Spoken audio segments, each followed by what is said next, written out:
Deborah Mahassa agus fáilte go dtí an criniú poible seo dúdras Paulín na Héir an Commissioner an Garda Síochána agus chomhlacathe ar nó bhím rigsúil go méimiist I láthair céile an grinne seo ach ní mar sin atá le cuasaí fémar háid I láthair na huaire.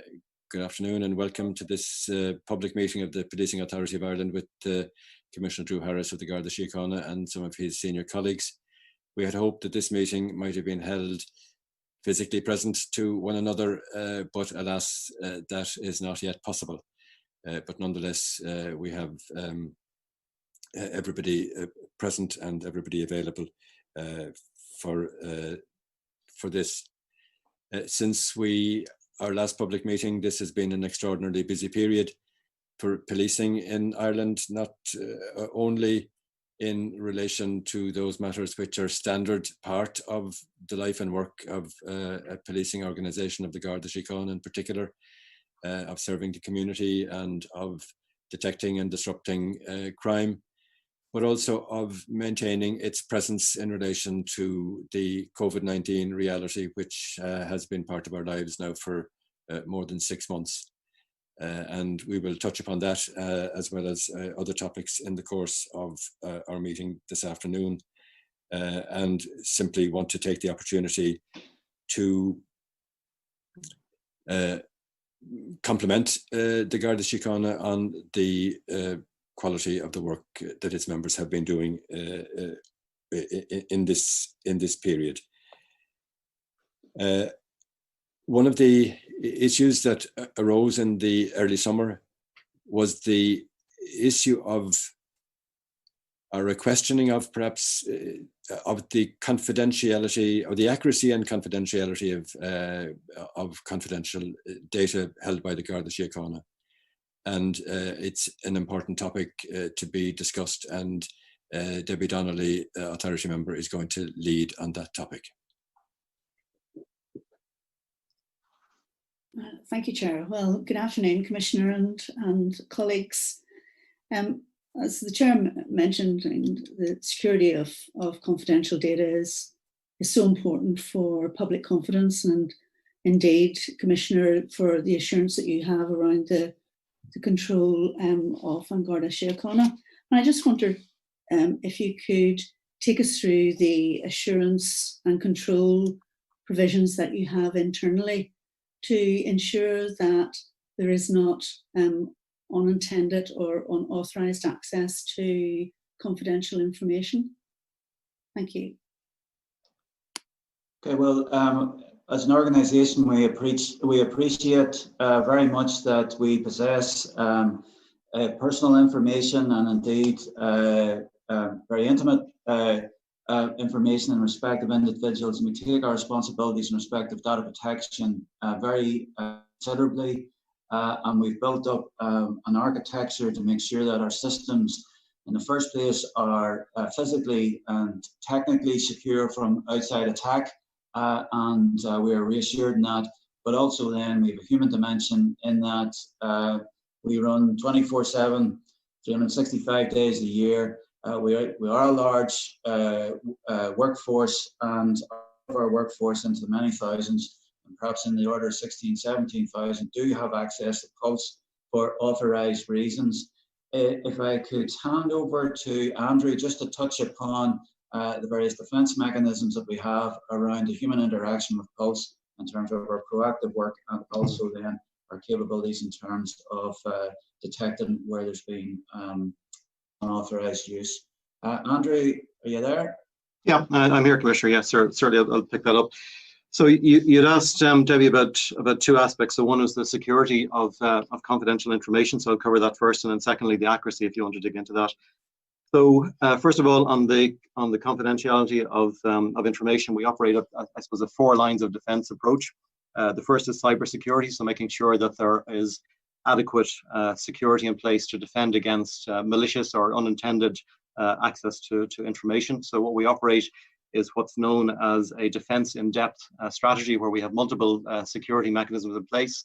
They are overlapping, so if one fails, then another one will automatically kick in to defend data against unauthorized disclosure. I'm obviously not going to go into the details, but that mechanism has been audited externally, and we believe certainly that it's fit for purpose.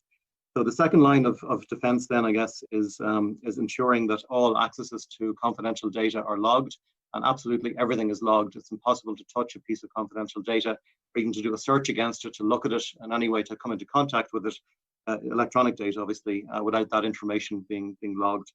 The third line of defense then is our management controls, whereby all supervisors have, and in fact, are obliged to carry out regular checks on who's accessing data within their units. And just as an example, over the last 5 years, there have been 26,000 actually, sorry, of those reports that have been run by first-line supervisors, superintendents and above, to see who's accessing data within their organization. So quite a rigorous system there. The next line of defense, I guess, we have is in response to breaches or suspected incidents, wherever they're reported from. So whether they're reported as part of that management control or management spot check process that I mentioned, or whether that's something that's reported externally, or in fact, even if it's something that we consider to be a high-profile incident that for perhaps some reason there may or perhaps could be some interest in it. So that investigation capability is run by the data protection officer, and they have a strong investigation capability where they will basically hunt down and check in to see if a data protection breach has taken place.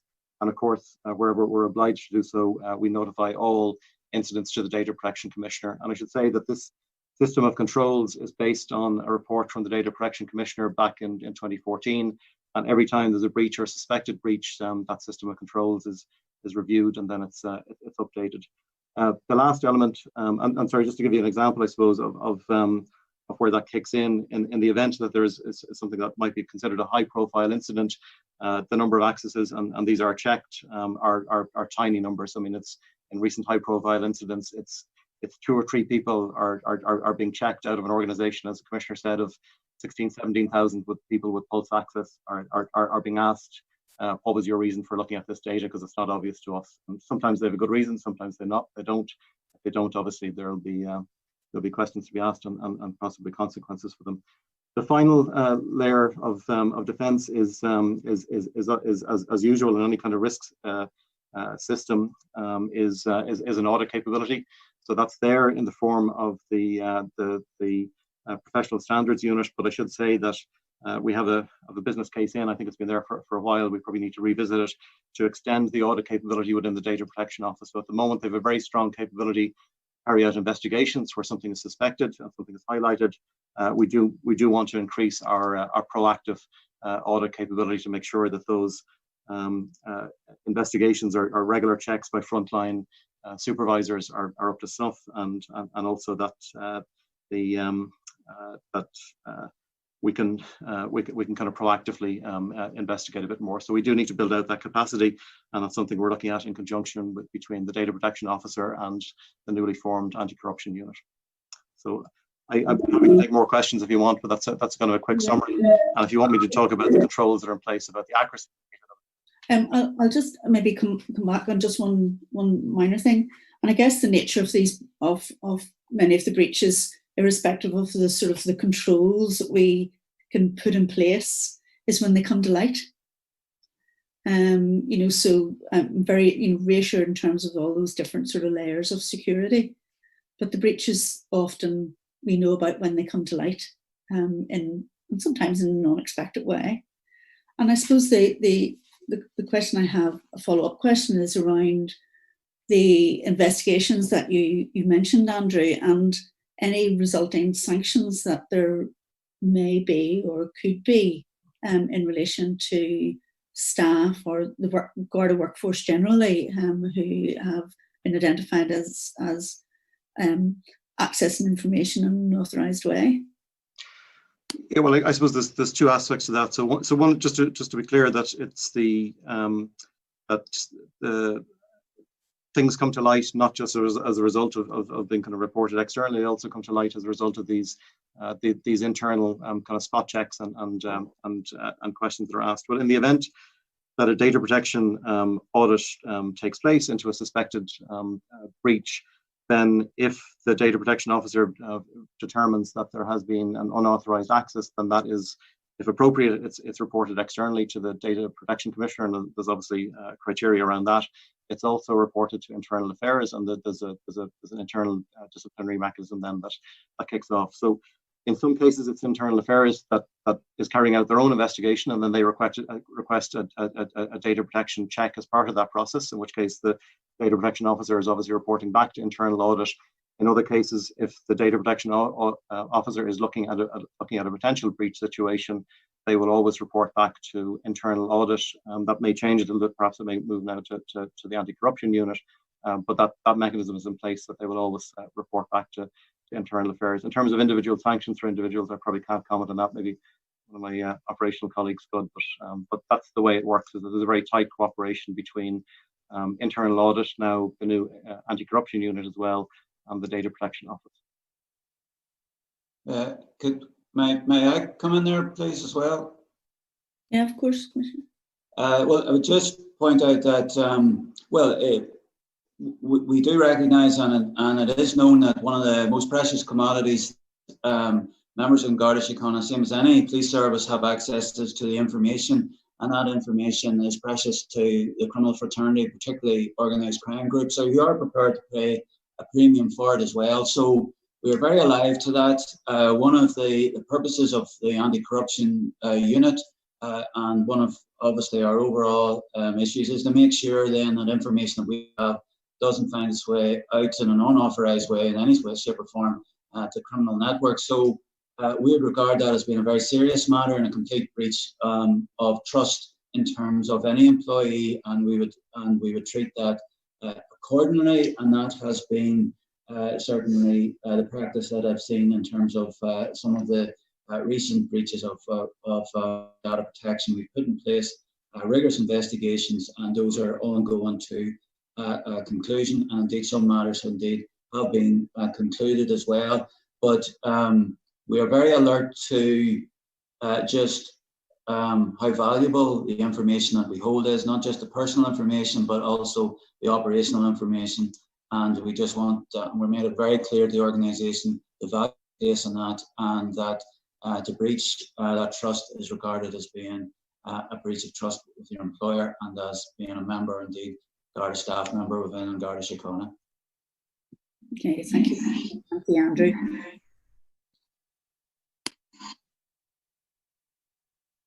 So thank you, Debbie, and thank you, colleagues. Can I just one very brief question, or a question perhaps with a very brief reply before we move on to the next topic? How extensive, either Commissioner or Andrew, is the extent of random checking at the moment of access to pulse to determine its appropriateness? Well, as I said, Chair, there's two sets of systems in place. So one is that there's an obligation on all supervisors to regularly check on their employees and their staff to see what they're accessing and why they're accessing it. So that's the 26,000 reports that I mentioned. Then I don't have any figures on the number of audits that GPSU do, but like I said, that is something that we want to enhance within the Data Protection Office, that they're also carrying out audits. But that is something that probably needs to be extended. All right, I can get you some figures on the GPSU figures, but I don't have those to hand. But, thank you. But the primary mechanism, like I said, would be the obligation of frontline supervisors to check what their staff are looking at and why. Very good. Thank you, Andrew. As I said at the beginning, the policing of COVID has been an unexpected part of the life of the Garda Síochána for the last 6 or 7 months. And it has transformed the lives of so many people, many of them tragically, in many respects, everybody affected in one way or another. But the work of policing has been very significantly altered as a consequence of it. And turning to that topic now, Moling is going to lead, Dr. Moling Ryan is going to lead on that for us. Thank you very much, Chair. I'm sharing this particular section with Paul, and like you, we're very conscious that the last number of months has the Garda Síochána has been operating in a very dynamic environment, an environment that's changing on a very regular basis, and that of created demands on them which are unprecedented and certainly couldn't have been anticipated in certainly 12 months ago or more. Now, as you know, but just by way of confirmation, the Policing Authority has been charged by the Minister for Justice with reporting to it on policing performance by Garda Síochána in relation to COVID-19 regulations. And we were given that responsibility back in April and have been doing so since then. And we've been providing reports to the Minister reflecting the manner of policing and the response to policing in various parts of society. And one of the significant issues for the Policing Authority was the feedback that it's been getting from the diverse range of voluntary and social groups that it's been interacting with in relation to the quality of the policing and indeed the nature of its engagement and interaction with the community. And it's been extremely impressive, the feedback that we've been getting. What we've noted in our report, one of our reports, we spoke about the richness of responses to the work that's been done.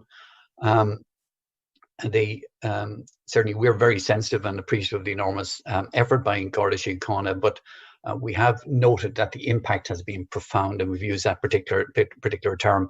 And we've noted in one of our reports that one of the bodies involved spoke about the work that Garda Síochána has been doing with the community as a blueprint for community policing. So there's been significantly positive work.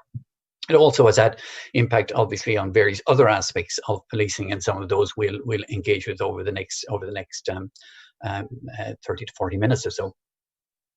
An area, Commissioner, that has gotten quite a bit of attention over the period of the Ireland's dealing with the pandemic has been the issue of public action and reaction in certain parts of the country. So there have been reports of wide-scale parties or congregation in various areas. The ones most recently reported would have been the Oliver Bond Platz in just the other night in Galway, but also in Killarney and in Cork. And from the media reports and indeed reports to the Policing Authority, the concern that has been expressed is that the engagement or the perception that there is out there is that that in certain instances the Gardaí, in engaging or not engaging with these particular congregations, have been taking a hands-off approach. And the concern, obviously, from the Policing Authority is the responsibility of the Gardaí and indeed the perception of the Gardaí and the potential for that being damaged. So if I might ask you for some observations on that. Well, thank you very much. And I would say right from the start, we have had a focus around what the requirements are on us in terms of the health emergency and what the Health Act required of us in terms of regulations, particularly those with a penal provision, but also then we've concentrated on community policing, domestic abuse and the organised crime groups. Now, the particular issue that you raised, so not last night, but the night before, say, in Galway, in terms of the Spanish Arch, for instance, members of Garda Síochána, Gardaí and advisors did attend there and in effect were a visible and substantial presence, and at the same time also had to deal with a significant number of house parties in the greater Galway area, and there was irresponsible behaviour by individuals in terms of just what was organised. But these matters are not cared for within the present health regulations. If this matter being a public order issue, obviously we have sufficient powers in terms of public order or any other crimes in which to deal with that. But where we are is in terms of persuading individuals, having a strong presence there, and in effect starting to dampen down the whole ambience of the event, encouraging people to go and return to wherever they're actually residing. We do have a means. We do have statutory or regulatory provision in terms of those who might organise such an event. But when you have, in effect, individuals congregating over social media, etc., it's very difficult to point a finger at any one individual and say you are the person that organised that. But where we have a definite organiser, then we are in a position then to investigate and indeed report that individual to the Director of Public Prosecutions.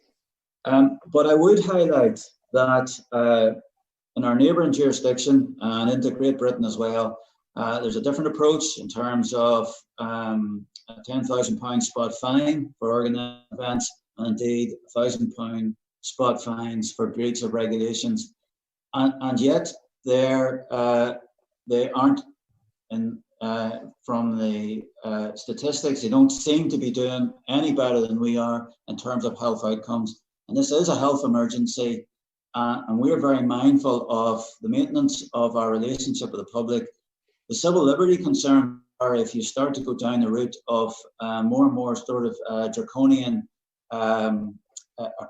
approach or authoritarian approach in terms of the fixed penalty type notices that you might issue on the scene. And we think our approach, which is one of about engagement, encouragement and explanation before we get to enforcement, is one which is in good stead for the last 6-7 months as we've dealt with this. We've maintained community support, and indeed I think community confidence has grown in Garda Síochána, and we have found that particularly when we've been dealing with some of these issues, we've been able to engage with others, be it university or further education authorities, be it with local authorities, and be it with landlords, etc., or those renting out properties, and we've been able to come to solutions which haven't actually engaged in the criminal law, but have been acceptable in terms of moderating behaviour. So I think there are alternative ways through rather than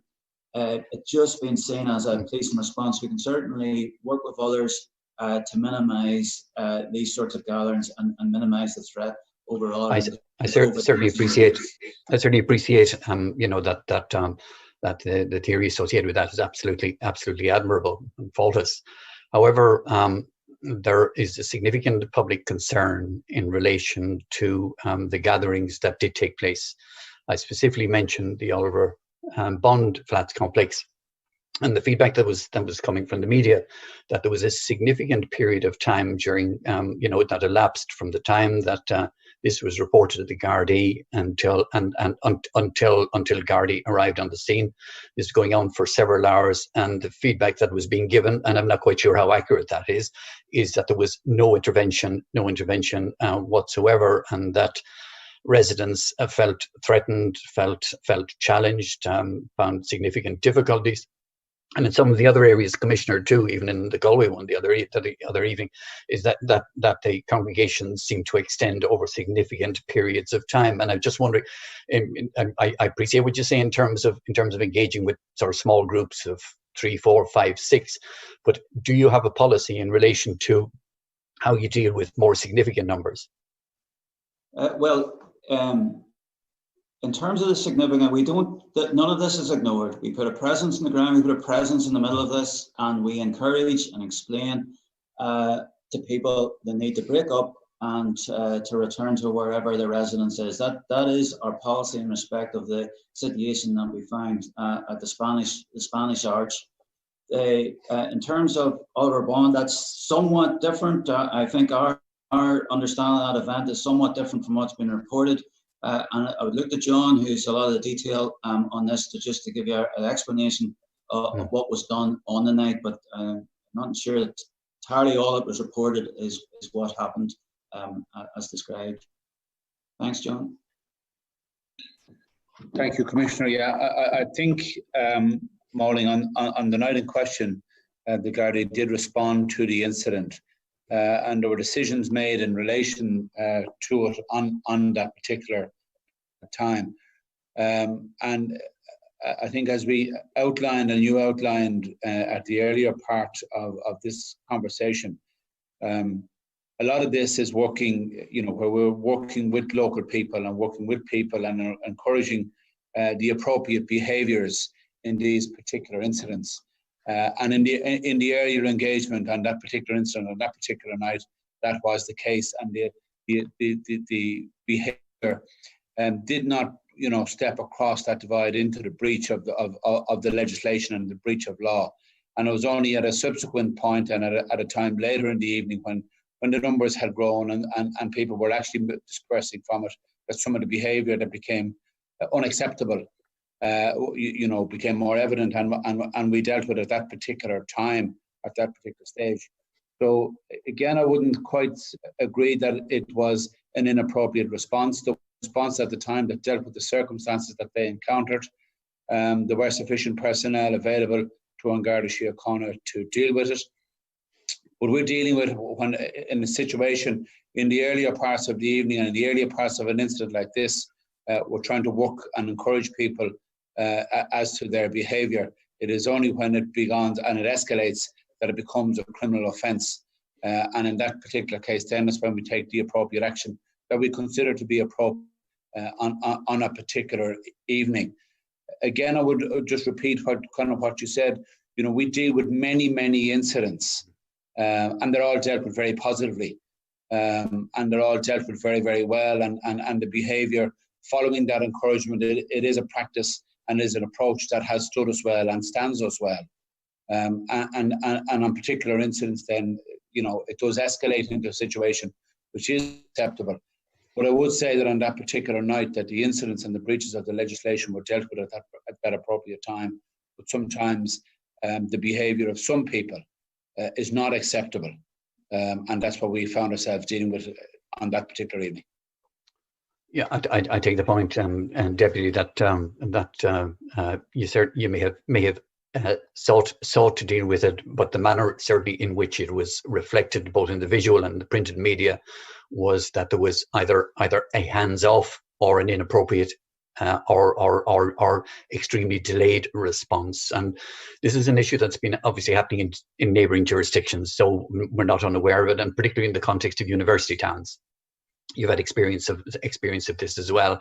Just wondering, have you been taking steps in terms of anticipating events such as this?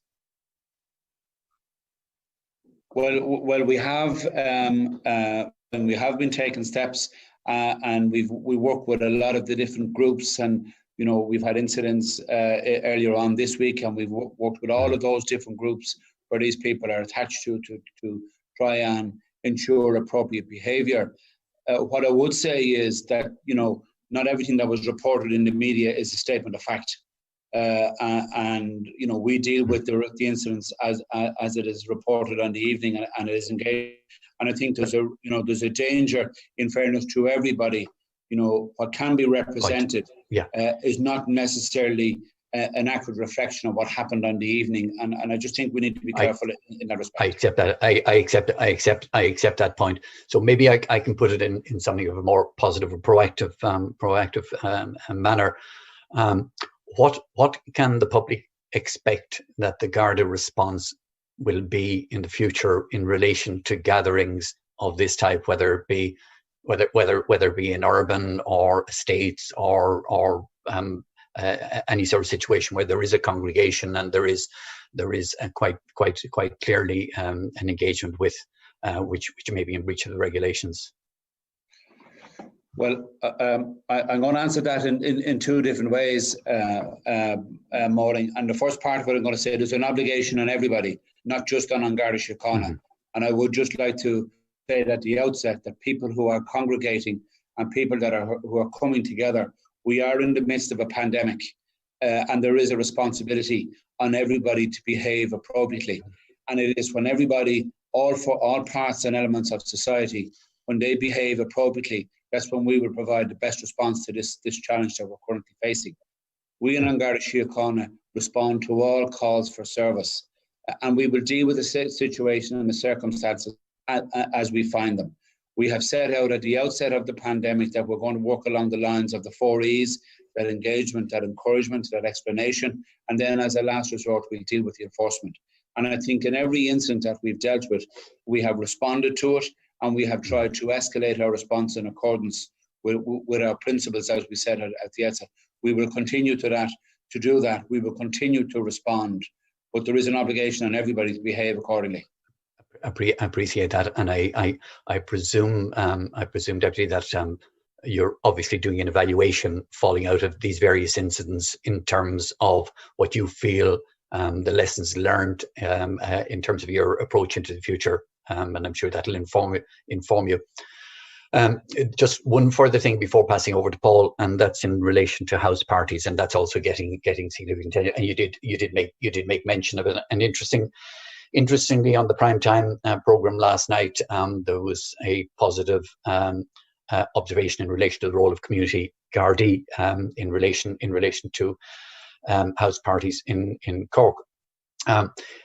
What sort of challenges are you facing as a force in relation to managing situations associated with house parties, and what type of impediments or obstacles are you facing in terms of seeking to enforce good order or seeking to ensure that there's minimal disruption for neighbourhoods? I think, well, these house parties are being set in the context of the health emergency, and also then the lack of other, places of entertainment to attend, and that has increased the incidence in respect of them.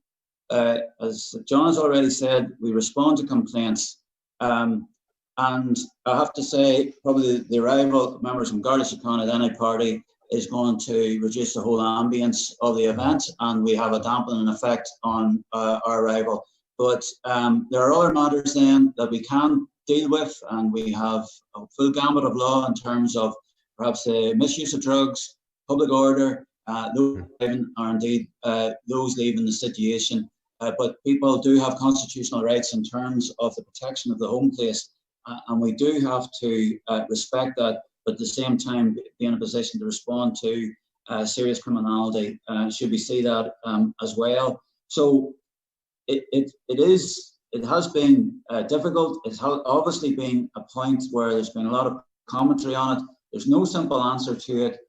We have found, I think, in respect of with the situation in Cork, but that's replicated perhaps in other towns where third level students are residing, that we can work in partnership with university authorities, etc., and have a salutary effect on the number of parties and indeed the behaviours of students, and we would seek to do that.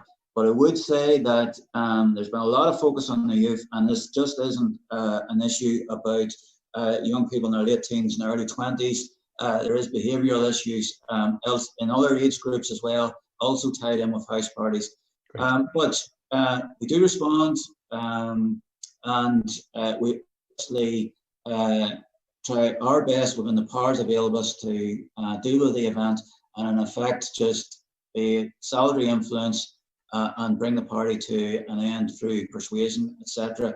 And I know that may not fulfill some of the public concern, but in respect of that, but to start moving further in terms of entering a home to break up a party, that is a serious escalation in terms of our enforcement powers, and it's a road that we should be very careful of before we step down on. At some point, we will come out of this crisis as it is this moment in time, and we must, and always remember that we have liberties that we enjoy, that we wish to protect going forward, but also for our part in Garda Síochána, that we have protected our relationship with the public as well in terms of what we do. And a lot of this, and I said it in the context of a health emergency, as John has said, it is for everyone to be responsible about this, and the more we engage with the public and have their public support in respect, the more successful we'll be. And I have my doubts as to whether more policing powers in a health emergency is the correct route for us to go as a country. Thank you very much, Commissioner. If I might pass over to Paul. Thanks, Moline, and good afternoon, Commissioner and colleagues. Just maybe addressing that point that you just mentioned, Commissioner, which is in relation to the powers that have been given to the guards as a result of this public health crisis. I think in our most recent report to the Minister, we noted that the powers under the Health Act had been used 537 times. Now, those aren't disaggregated, as you know, at the moment. So I think there are 5 powers under that Health Act. In our view, they're quite exceptional powers because they permit the guards to tell citizens to stop behaviour, to change behaviour that in all other circumstances, in normal circumstances, would be lawful. And so in our view, it's been important that the guards record the use of these powers specifically and individually. Now, I know that hasn't been the Garda response to date, and I think the Garda response has been that you can't do that, or it's too onerous to do that. But whatever about that retrospective view of the use of the powers, I think we can both agree that at the moment at least, the use of powers going forward is more focused on licensed premises and on parties, the sorts of issues that Moline was just talking about.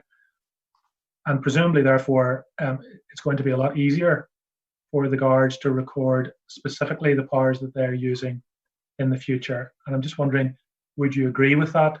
And are the guards able to give the authority an assurance that they will record the use of such powers in the future?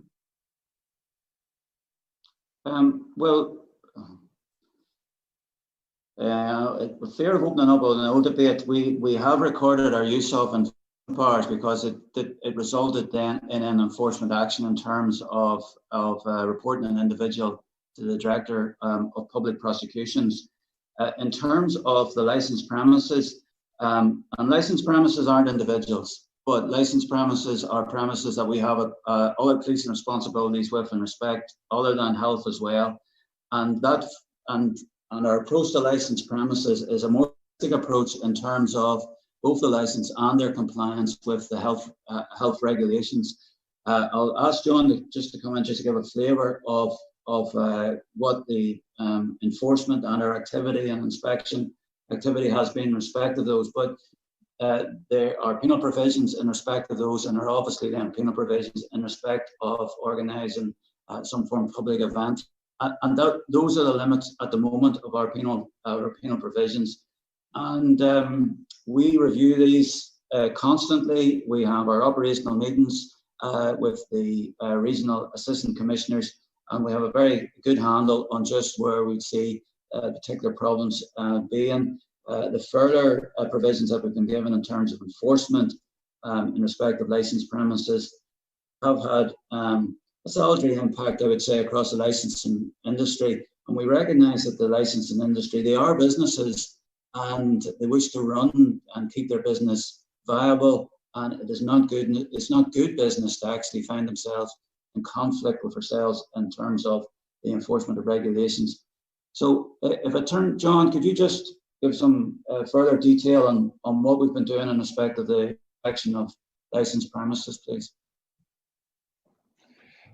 And I think we issued a weekly report is issued in terms of the number of licensed premises that we visit and then the number of incidents that we deal with.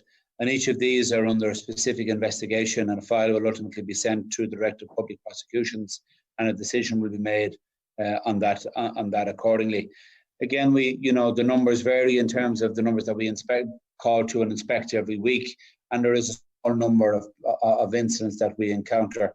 And again, the response kind of varies depending on whether it's the same premises that has come across that we've encountered on more than one occasion. And again, all of that information is fed into the Director of Public Prosecution. At this particular time of the year, it is related to the renewal of the annual liquor licensing legislation. So the behaviour of the people involved is all relevant, and some of those issues are dealt with. I'm very conscious that these are live investigations. I'm very conscious that some of these have been dealt with in the course at this stage, and I'm just cautious that we don't go into this in too much detail. But every week, there is a detailed, there is a plan in terms of the ongoing inspection of licensed premises to ensure their compliance with the licensing laws and the regulations as they currently exist under the this Health Act. In the same way as all of the elements of the enforcement we deal with and we plan and we work out our approach to every week. So just coming back to the purpose of the conversation and the point of the conversation in relation to the premises, inspections are ongoing every day, every week to ensure people comply with the legislation, and the vast majority of people are compliant. Yeah, I mean, I suppose what we are looking for, I mean, I appreciate all of that. Clearly, we don't want you to get into conversations around ongoing prosecutions. I think there still remains a slight gap between our analysis of the use of these powers, which is that I think in our view, even the guards issuing instructions to individuals, as it may have been in the past, or to licensed premises to comply, that is a use of the power. So I'm just, and it's that use of the power that is, that would in any other time be seen as extraordinary. And from a public accountability point of view, I think what we would like to see, and I'm still not sure from your answer if we've got that, is an indication that the guards are prepared to share, first of all, to record and to share that level of information with us.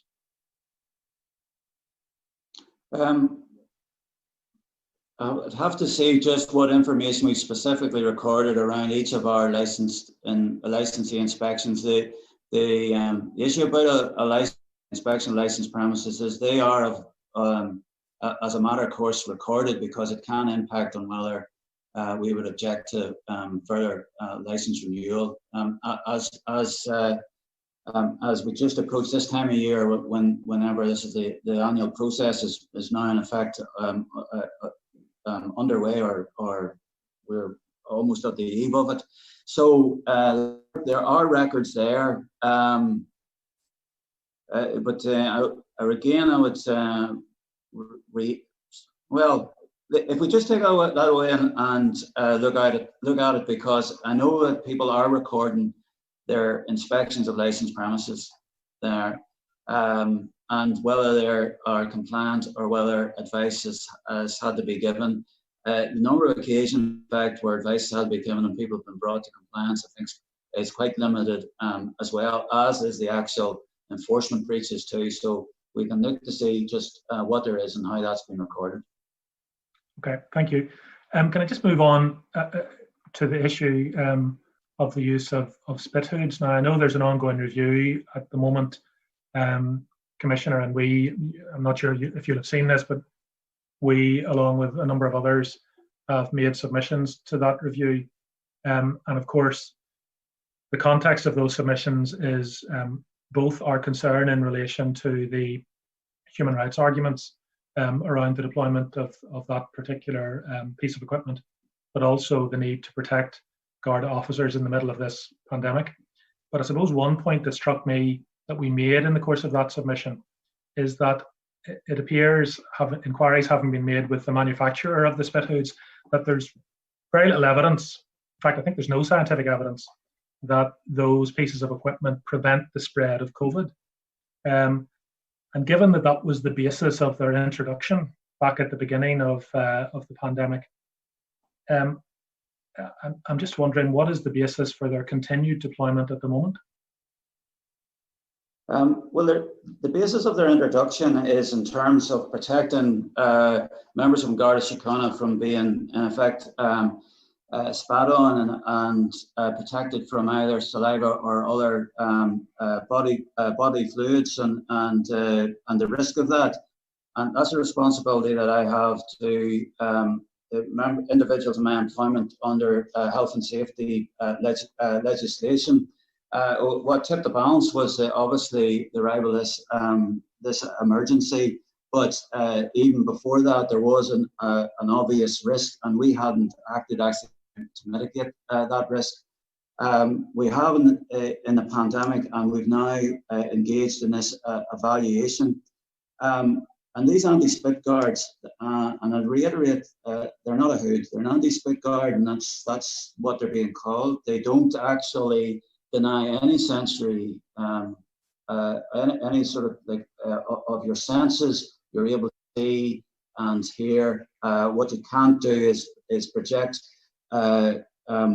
body fluid through spitting. Now we are to receive this report, and we'll wait with interest. And we wanted to look at what other jurisdictions are doing, and is there any alternatives? And obviously we received stakeholder submissions. But I have seen the points have been made around manufacturers not guaranteeing that this is protection against COVID-19. And I happened just to look at some of the masks, which are also being sold as protection at the moment. So the face coverings, and all of those are kind of provision. I can't see that we'll ever have a manufacturer who's going to say this is protection against COVID-19. How could they do that? Because they believe themselves open to claim.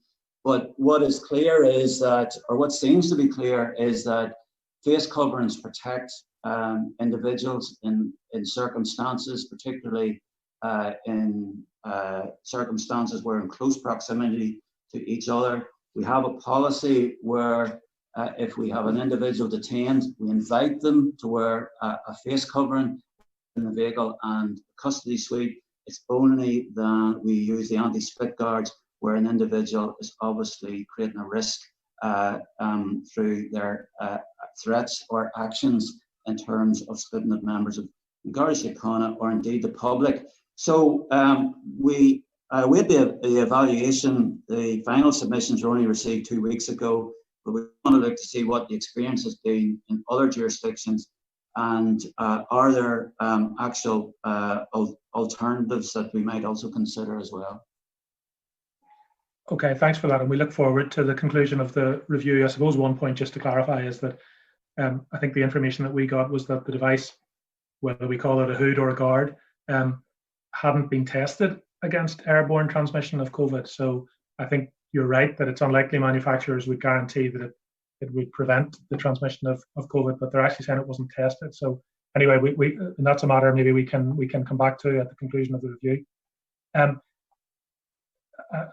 think we're under a little bit of pressure for time, but I just want to touch on one other issue in relation to this matter, and then I think Moline is going to conclude. The policing of protests during the pandemic is a subject that we've discussed before at authority meetings, and it has drawn some recent criticism, both in the media but also from a number of NGOs. I'm just wondering, Commissioner, if you could say how satisfied you are with the approach that the guards have taken thus far, and are you confident that you've been able to vindicate the right to protest in each instance? Yes, I do believe that the protest activity that we've seen, we have been able to facilitate protest, and indeed we've been able to facilitate also then counter protest. But we are faced with groups who animosity towards each other. There have been regrettably violent encounters between such groups in the recent past. I think it's only in the autumn or the winter of last year that we had a violent confrontation here in Dublin. And so we have to be very mindful in policing these protests that, one, obviously, we vindicate the human rights engaged in protest, but also then we preserve the peace and protect individuals as best as possible.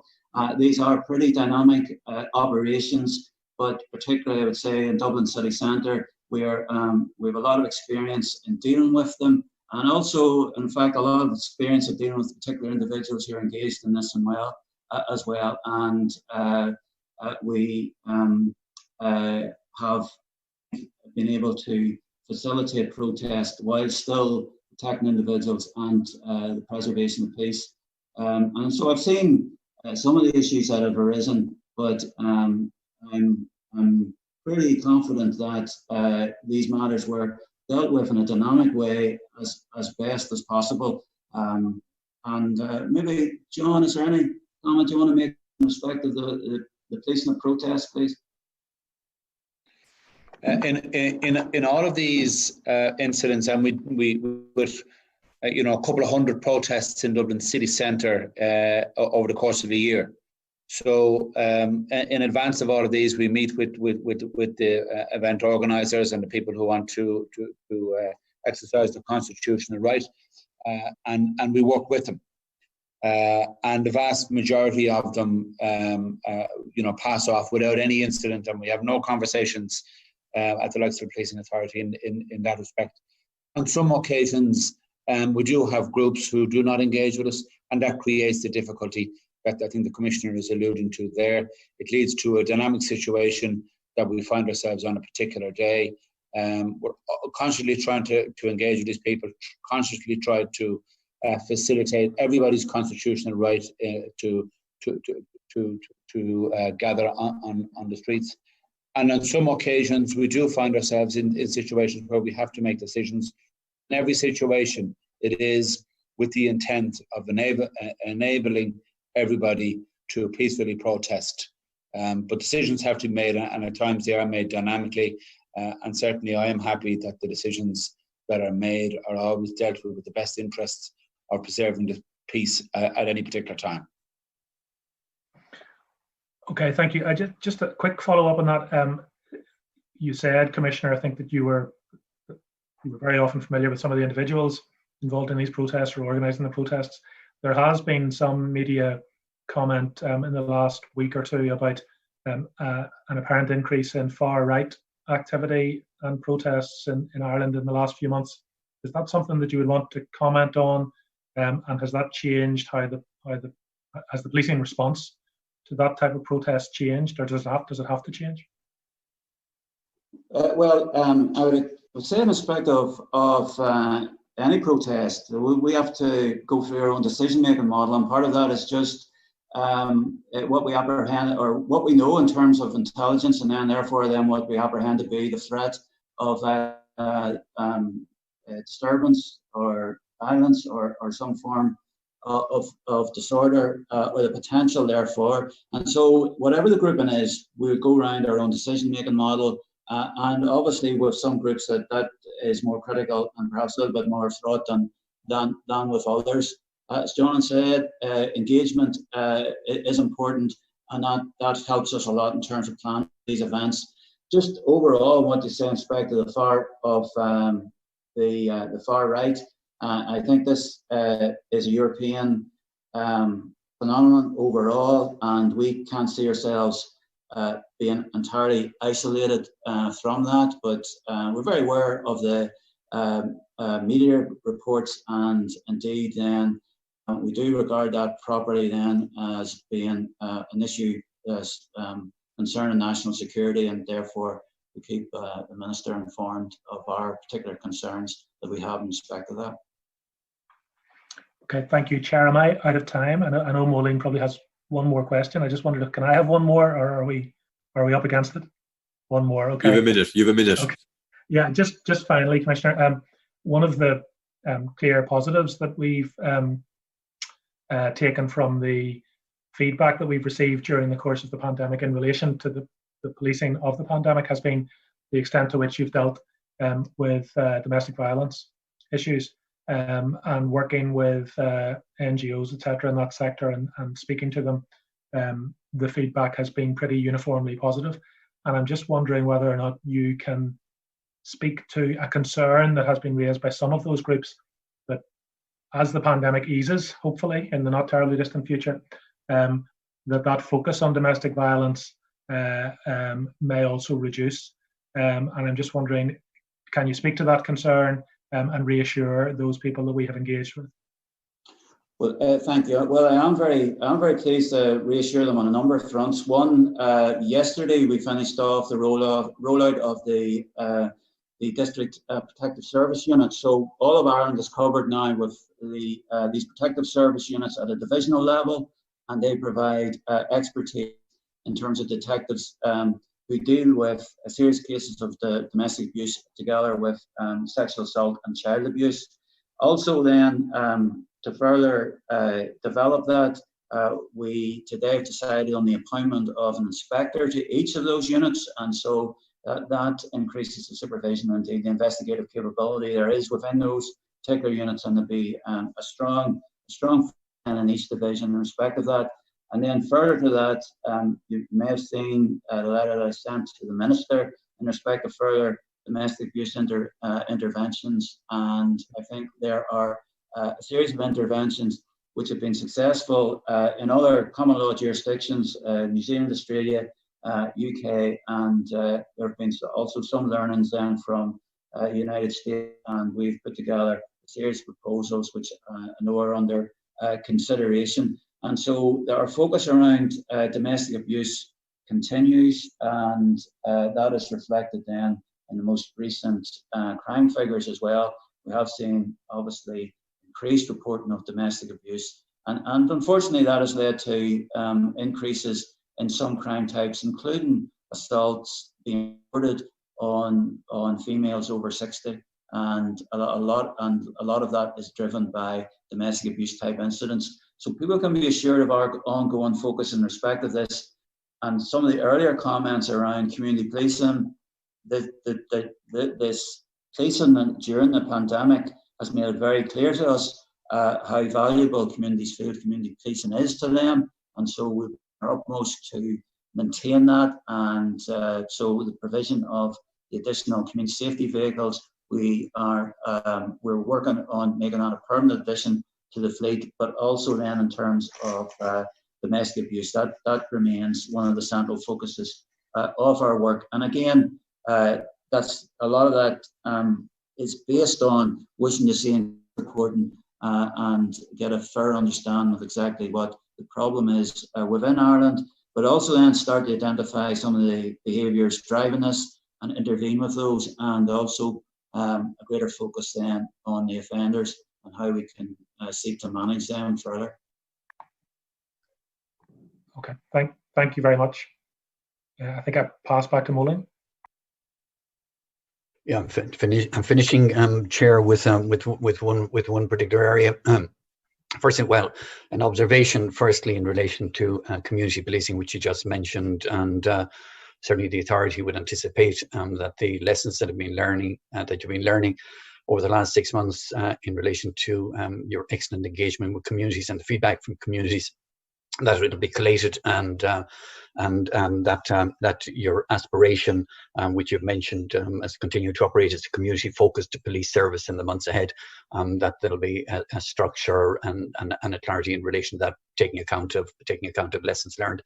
Final question, Chair, relates to licensed premises, and this is you gave some details in relation to the extent of inspections of licensed premises and clubs, and there's been significant work on that over the last couple of months. But in our meeting with some stakeholders, one of the concerns that was raised was, and it is unlikely to be a general matter, but it is a matter nonetheless that has been communicated, is that in certain areas there hasn't been an even-handed approach. That there may be towns or there may be districts whereby there is a sort of very specific and explicit inspection regime in relation to certain premises, and less so, or a blind eye turned to others. Have you sought to assure yourself, or can you assure yourself that there is this equitable and even-handed approach? Well, on a national level? Can I hand over to John, because John's been very closely supervising this approach for the last number of months. I suppose I would say it would be useful to have the specific detail of what that is, and certainly then we'll inquire into it. But I know there's been rigour in terms of the approach that we've applied, and I'd ask John then to respond further, please. I suppose I would just reiterate what the Commissioner has said there, Maureen, that if there's any information in relation to that, we would welcome it. The process as we oversee it is every superintendent in his particular district, and in the early stages they were tasked with visiting every licensed premises, and that was then reported up through the channels.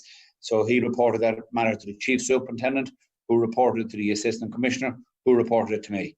So and certainly in the early stages, we ensured that every licensed premises was visited. And at that stage, we identified which ones were open and which ones were closed. And then we continued to monitor it as from that.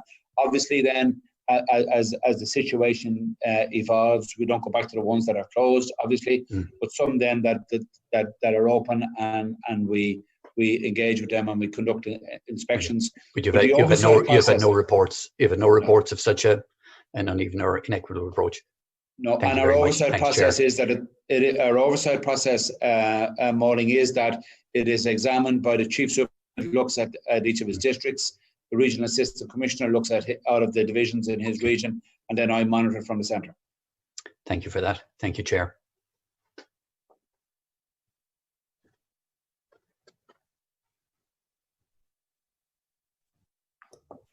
Bear mute. You're muted. Thank you. Sorry, I overlooked that. Thank you, Mauling. Thank you, Paul. Our next item, which is sexual crime, was prompted by the extent to which this awful reality was a focus of such intensity in the course of the earlier months of this year. A range of incidents, particular court cases, surveys of the experiences of students in NUI Galway, reports in relation to one aspect or other of this. And the responses from women that publicity evoked prompted us to include this item as part of the discussion at this public meeting, because of the extent to which it touches very closely upon the work of the Garda Síochána, the extent to which women depend on the Garda Síochána in this area, the particular role of the authority as an oversight body, and the extent to which it is a matter of intense public interest. And that is by way of introducing the reason why the item is on the agenda and the strength of its presence, and I think probably its enduring presence. It is always there in terms of the review of crime, the reporting of crime, the detection of sexual related crimes. But to give this opportunity at a public meeting of having a more extensive engagement with it, I think will be a continuing part of the work of the authority. And Judith is going to lead on this. Thanks, Chair, and good afternoon, Commissioner and colleagues. Can I start by noting the really positive developments within the Garda Síochána on the policing of sexual crime. Policing of sexual crime, as the Chair has said, has been a priority for the authority since our establishment, and it's something that we always explore in some depth within the Policing Performance and Strategy Committee, which I chair. So I just want to maybe set the scene by asking you, Commissioner, personally, how effective you think is the Guards' policing response to sexual crime, and how you measure that effectiveness yourself. Well, we ourselves have been developing our approach, and that approach has been towards specialisation, both at a national level, Protective Service Bureau, and then also then at a divisional level, and that also then includes time element in respect of child abuse images. We have good relationships with the various partner agencies, both in terms of rape crisis and women's aid, etc. Good relationships with them, and that has been positive in terms of feedback and our response, but also then assist in terms of how our training should develop, and also then we have invested then in terms of building up our detective capability in this area, so that we have individuals who are qualified and experienced across every division, who can receive reports and investigate those then thoroughly. I suppose our success in part is then how we work then with other elements of the criminal justice process. The Tom O'Malley report sets out a roadmap in respect of that, and I know the Minister is formulating a working group with an implementation plan, and we will have a seat on that. So there is a whole system response in terms of the prosecution of crimes of violence or sexual or serious sexual crimes, and also then domestic abuse. And I think we're picking up on good practice that's seen in other places, and obviously we've put emphasis on that, and we've an investment in that. And I would say at this moment in time, we're approximately 100 members who are engaged in this form of work through the protective services alone. I think our success is in part then will be driven by the outcomes that we have then with the rest of the criminal justice response. I think our part is in terms of making sure that the initial response is effective and efficient, and we're putting in place good investigative processes so that we can report the evidence in to the Director of Public Prosecutions.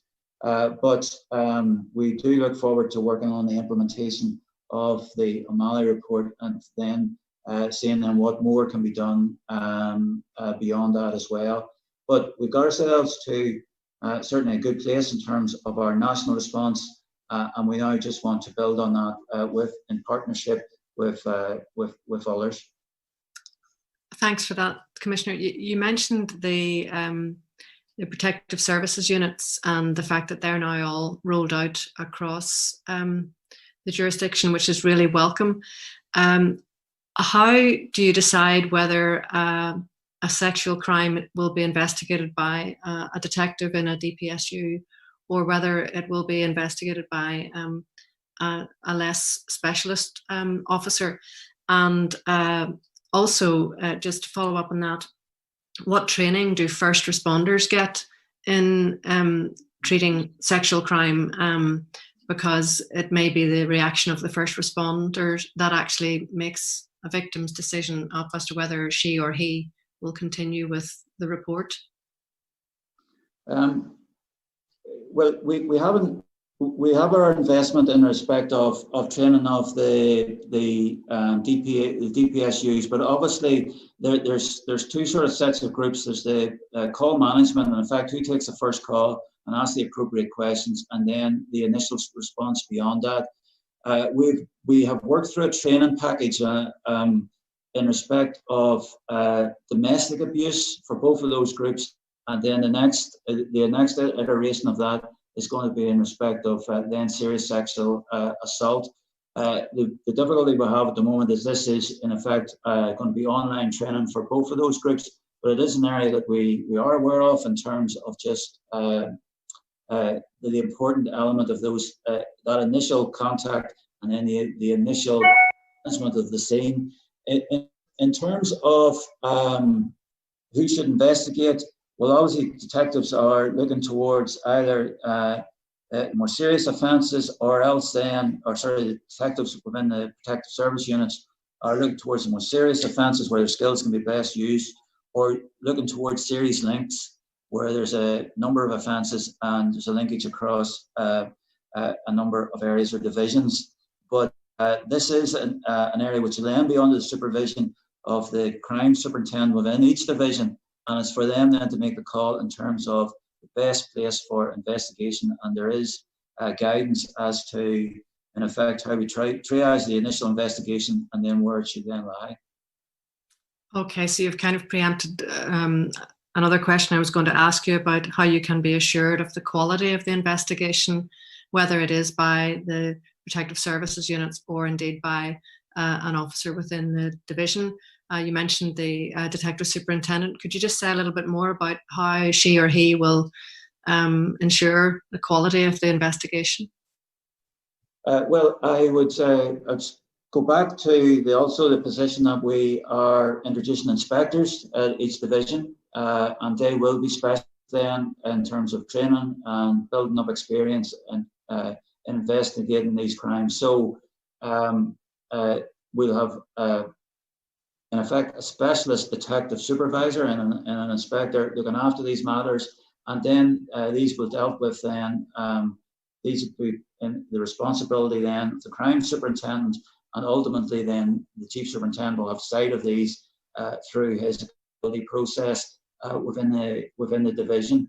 The quality of the work and investigation that we undertake, you get feedback obviously from the Director of Public Prosecutions. At the same time, the quality of the files that we have been submitting, we have received favourable feedback in terms of the growing quality and improving quality as we've rolled out training and people have built up their specialism in this area. So that's already been one of the benefits that we've seen over the last 2 years in terms of this rollout. Okay, thanks for that. And that's all very welcome and very positive. But can I ask you a specific question now about detection rates for sexual offences and in particular for rape?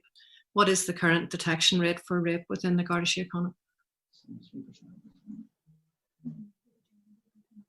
Can I just turn to John O'Driscoll there? I don't want to give the wrong figure, but the detection rate this has been a pernicious problem, I think, for ourselves, but in lots of other jurisdictions as well. The detection rate around rape and other serious sexual offences does remain stubbornly low, and it's through the investment and the work with others that we seek to increase that.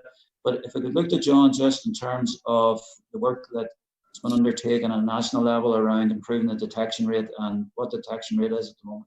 Yeah, and indeed, it is recognised that the detection rate is low, and that is across jurisdictions, and indeed, the O'Malley report addresses that to a significant extent. So what is the detection rate, John? Can you tell us what it is?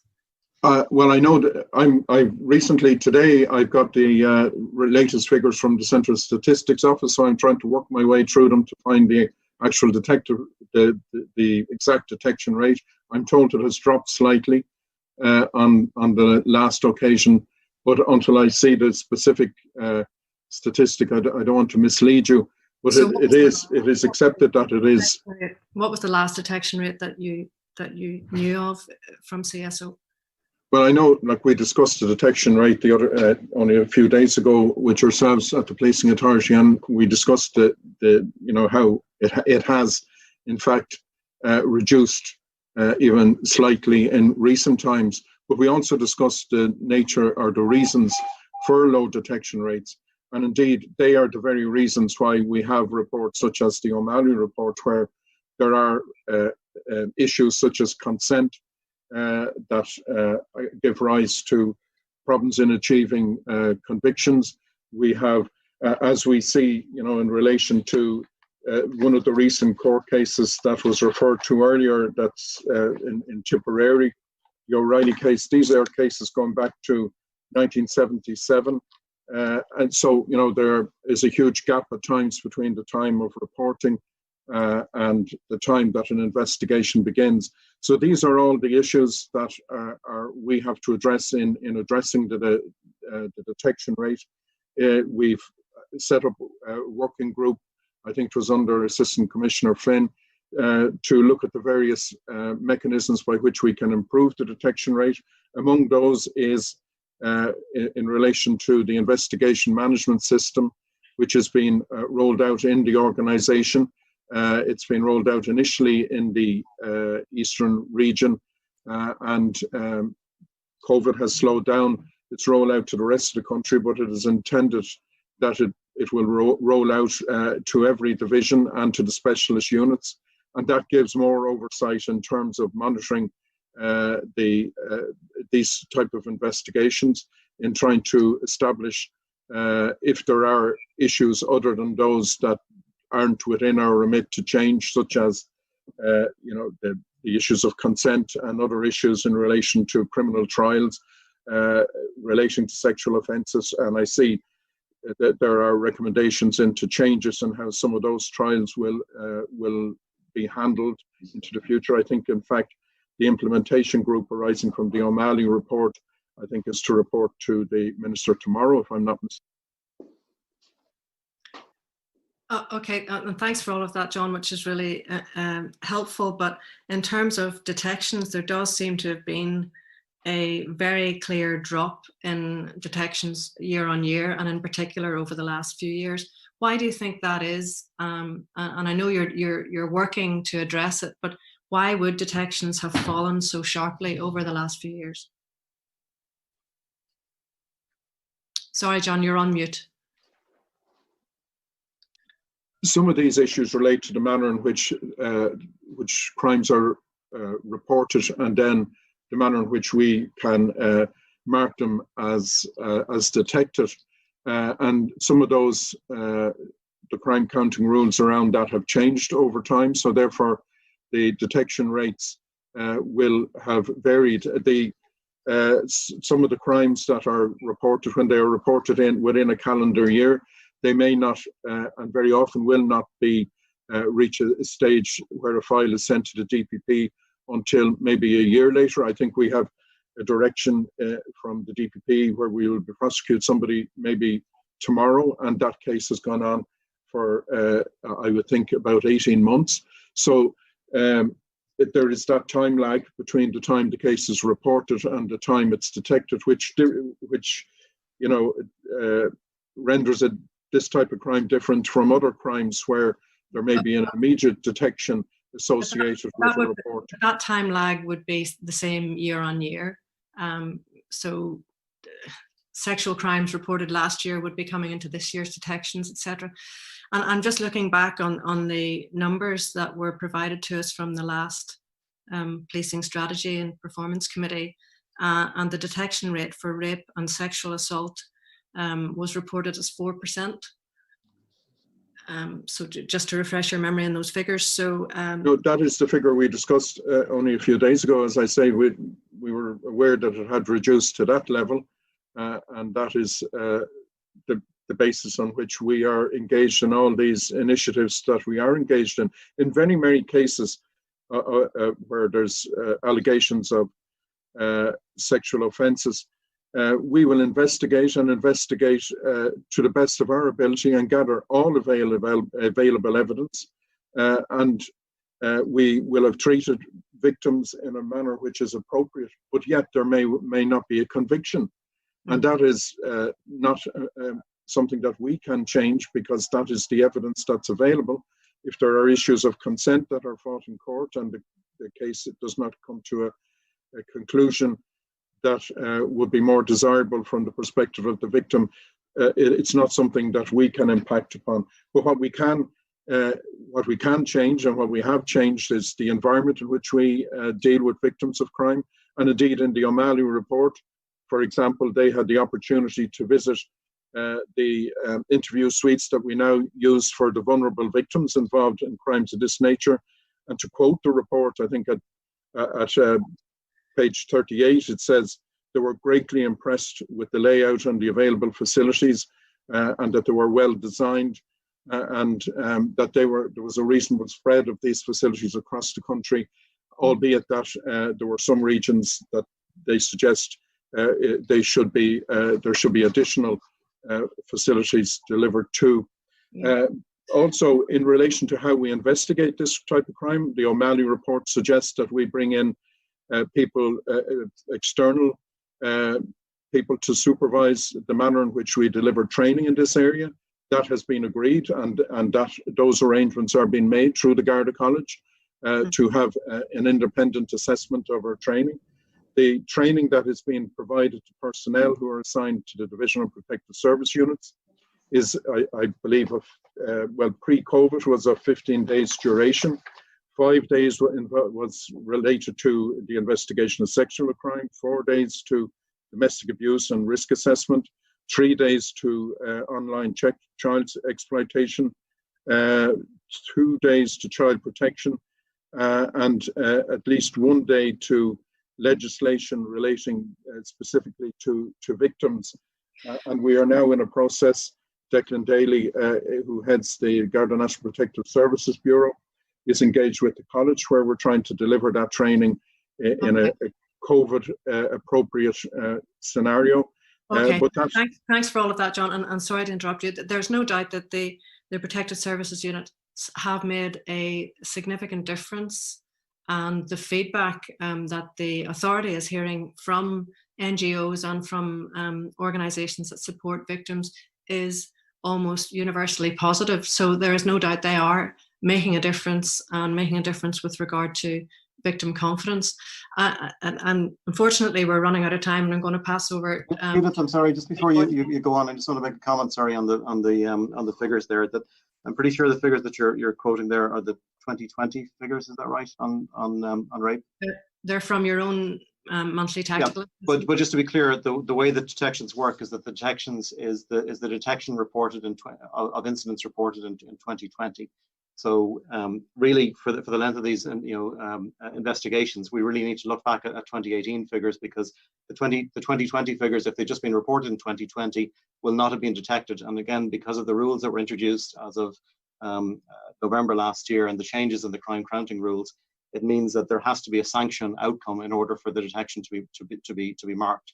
So that 4% is an artificially kind of low figure. We'll get you the kind of the full figures and look it up, but we need to be very careful, particularly looking at these things year on year with the changes from last November, when it was the detections recorded within a particular year has now changed to it's when the incident reported in a year is ultimately detected. So that number is always going to be low for 2020, given the length of time that these investigations take. But we'll certainly follow up and give you those figures. But 4% is certainly an artificially low figure. That's not representative.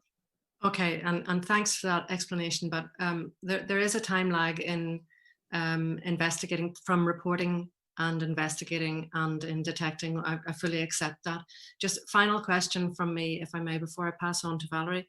In the context of COVID-19 and the challenges around getting victims of rape and sexual offences to come forward, have you noticed any patterns around an unwillingness to come forward and report sex offences, in particular, perhaps in the context of parties and breaching COVID restrictions, where perhaps victims who are raped or the victims of sexual offences don't want to come forward because it might disclose breaches of COVID regulations?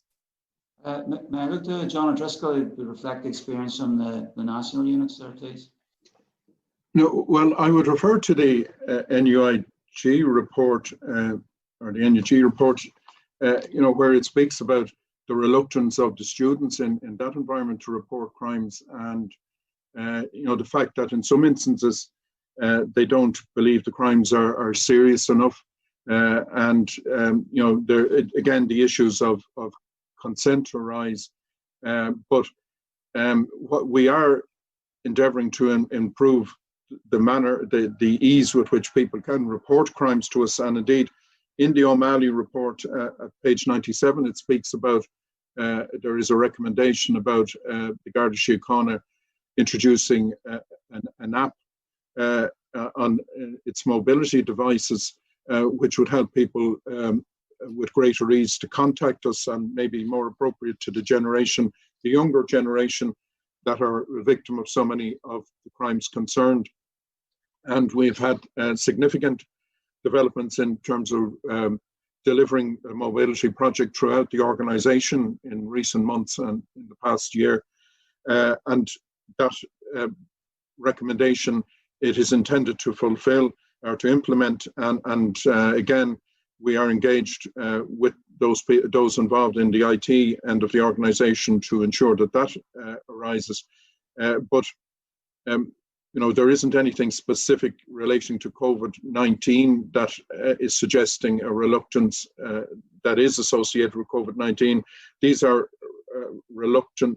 People have been reluctant in a whole variety of circumstances, as highlighted in the University of Galway report, to come forward. And I think the more that we deliver the initiatives such as Division of Protective Service units at a local level, the mobility devices, the better interview suites for victims, all of these make the environment for reporting crimes of this nature much more approachable in terms of those people who may have been reluctant in the past to come forward. Very good, John. Thank you very much. That's all very welcome and very helpful. And we have discussed in committee, as you know, our desire to look further into the detection issue. But notwithstanding all of that, there is some really excellent work being done in this space, and to recognise that is very important for the authority to do so publicly. So thank you for that. Thank you. Yep. Valerie? Just unmuting myself.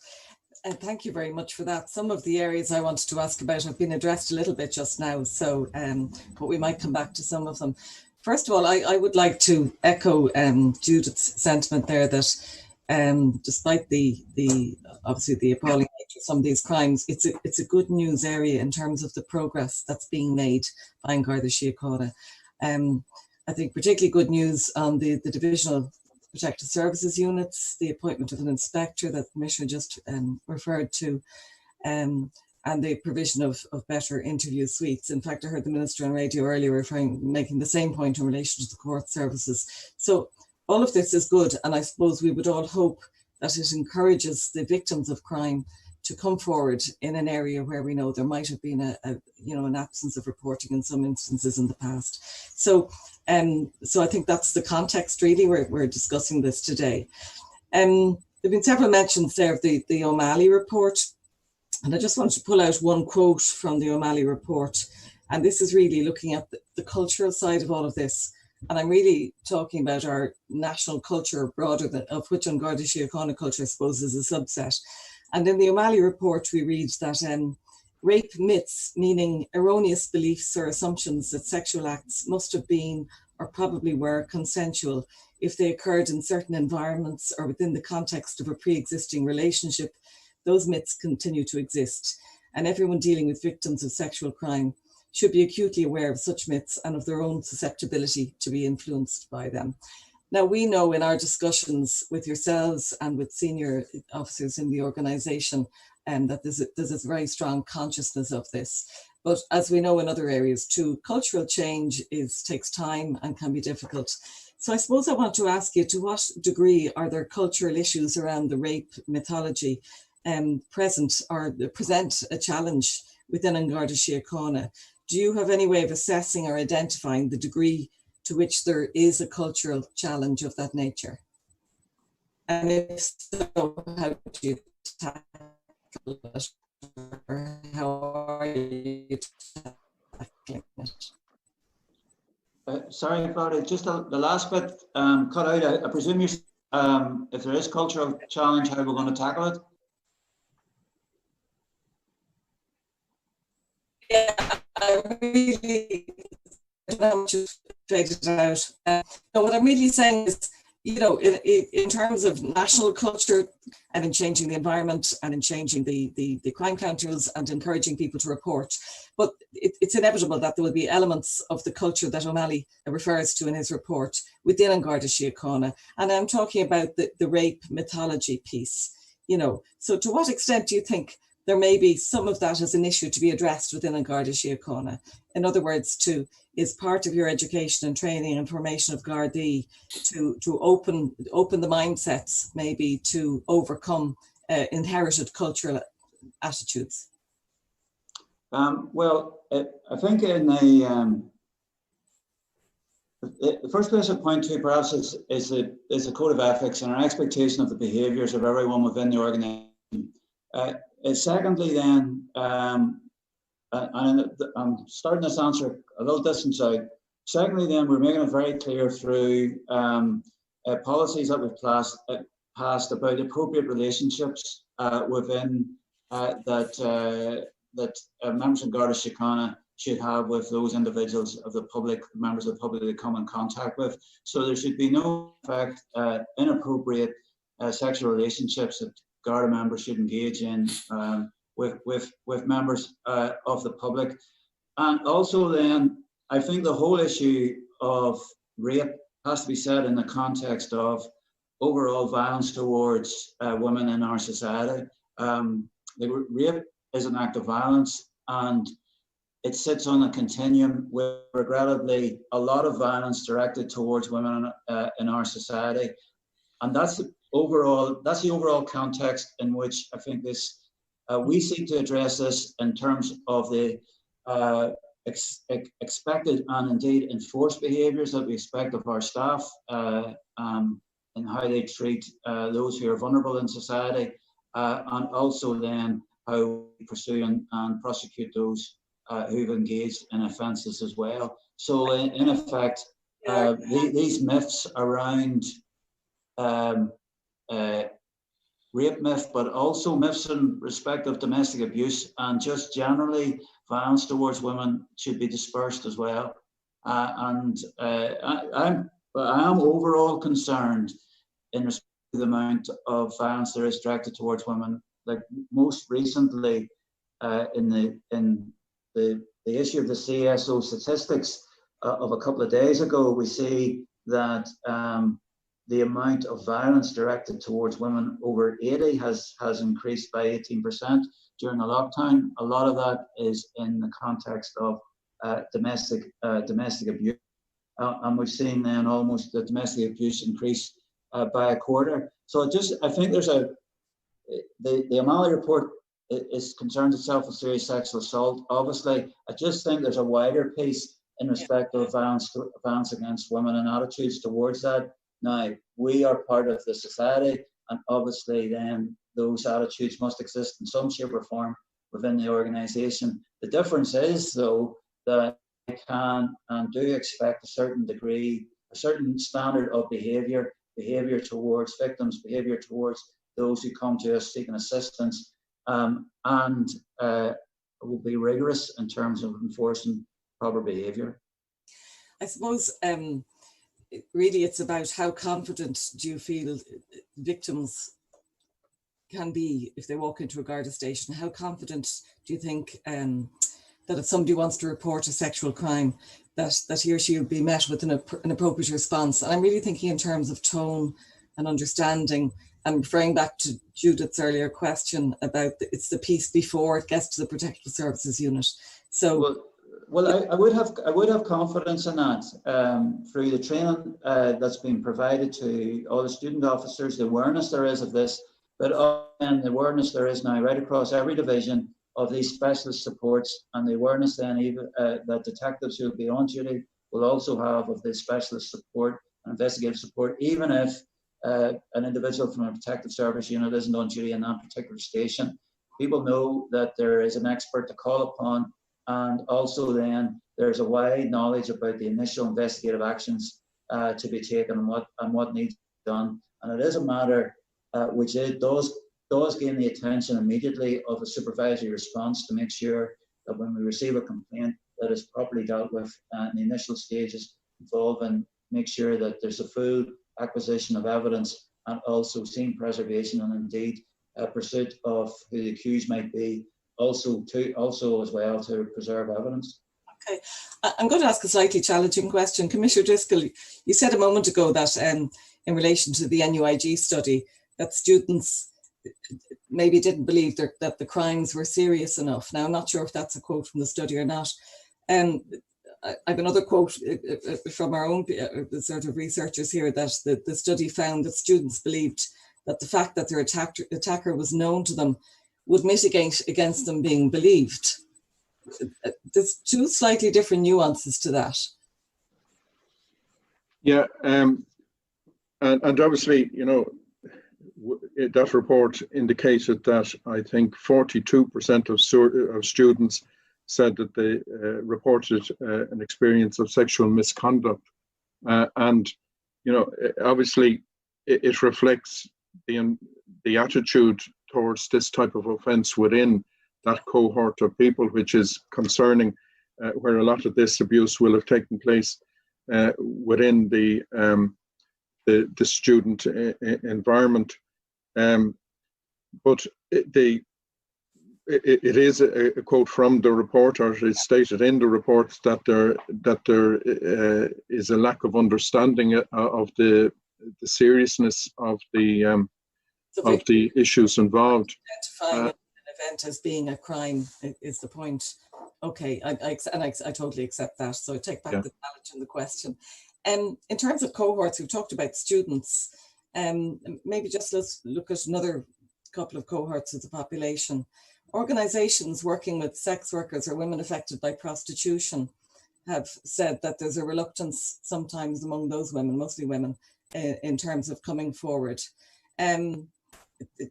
Disturbingly, there are reports apparently that there are members of Garda Síochána who may have used the services of sex workers, and that's also a deterrent. Not asking you really to confirm or deny that today. The fact that it's being said, even if it's true or not, is obviously an issue. Migrants can be concerned about their immigration status. Traveller groups have indicated to the authority that they have a concern just based on a gap in trust, although we also know that some of that trust has improved during COVID policing. So what are you doing as part of your own actions to try and improve reporting in those difficult cohorts of the population? Well, first of all, I have given evidence in a case involving a breach of the Illegal Immigrants Trafficking Act, where I spent some considerable period of time in a witness box being questioned as to whether or not I offered any incentive to foreign nationals to give evidence because they had received a particular status in this jurisdiction. And that just shows you the sort of challenges that we have, and where we have to be very careful to investigate the offence and not in any way to suggest that there will be any benefit accruing from an immigration perspective. And again, if a person has an illegal status, there's little we can do about that other than to collect the evidence. In relation to people involved in the sex industry, we are engaged at the moment in a very in-depth investigation where we believe we will achieve prosecutions.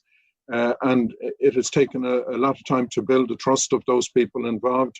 There are initiatives afoot that will help in that regard, and the expunging of convictions in relation to prostitution in some cases is a matter which has received consideration at the political level, and I think is well advanced at this stage, and will put Ireland at the forefront in terms of dealing with that particular issue. But we certainly can see the benefits that would arise where we're dealing with people who may have engaged in prostitution for reasons that are to do with their circumstances in terms of their of being homeless, suffering from homelessness, and being vulnerable for other reasons. And all, we are limited in what we can do because we cannot be seen or cannot offer inducements to people to give evidence. But at the same time, through all the other initiatives that we have spoken about, by producing the appropriate environment, we have, in one case where we prosecuted in relation to sexual exploitation, we had people from Ruhama sitting with us in the course of interviews, and offering the reassurance that we were there to assist. And unfortunately, part of the process is that an in-depth statement must be taken and all the evidence must be provided. But there is ongoing assistance provided by the relevant NGOs such as Ruhama and Migrants' Right Ireland and others, so as to act as a buffer between the law and the victim where that might be appropriate.